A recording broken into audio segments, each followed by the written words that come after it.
നമ്മുടെ wedding anniversary അല്ലേ? അതെ. ഞാൻ ഒരു കാര്യം ചോദിച്ചോട്ടെ? I love you. You love me? No. സകൃതകൃതമായ നാട്ടുകാരെ ശ്രദ്ധിക്കുക, കലാപരിപാടികൾ തുടങ്ങാൻ ആരംഭിക്കാൻ. എനിക്ക് കല്യാണം കഴിക്കാൻ പ്രായമായല്ലോ. അങ്ങനെ ഈ പൊന്നുമാൻ കണ്ടുപിടിച്ച പെണ്ണാണ് ഈ നിൽക്കുന്ന പെൺകുട്ടി. എന്നിട്ട് വല്ലതും പറ്റിയത് അച്ഛനല്ല അമ്മയ്ക്കാ. ഇവനെന്താ വല്ല മട്ടുണ്ടോ? ഇവനെങ്ങനെയാണ് കാണാനെങ്ങനെയാണ്? കാണാൻ അത്ര ഭംഗിയൊന്നും ഇല്ലെങ്കിലും സ്വഭാവം അത്ര നന്നൊന്നും അല്ല കേട്ടോ. പിന്നെ ആകെയുള്ളൊരു കാര്യം, പേടിത്തൊണ്ടനാന്ന് ആരും മനസ്സിലാക്കാത്തതാ. ഏതാടി എന്റെ ചെറുക്കൻ? ഞാൻ തന്നെ പയ്യനാ? എത്ര കൊല്ലം മുമ്പ് ഉപ്പ് സത്യാഗ്രഹത്തിന്റെ ഫോട്ടോയിൽ ഗാന്ധിജിയോടെ ഇയാളെ കണ്ടിട്ടല്ലോ. ഒന്നിങ്ങോട്ട് നോക്കി, നല്ല ബെസ്റ്റ് പെണ്ണാണെന്ന ഞാൻ കണ്ടിട്ടുണ്ട്.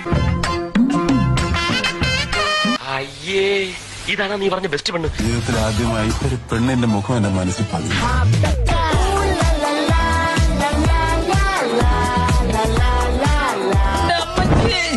മണവാളാൻ സൽസിന്റെ പേരിലും എന്റെ വ്യക്തിപരമായ പേരിലും ഞാൻ നന്ദി രേഖപ്പെടുത്തിക്കൊള്ളുന്നു.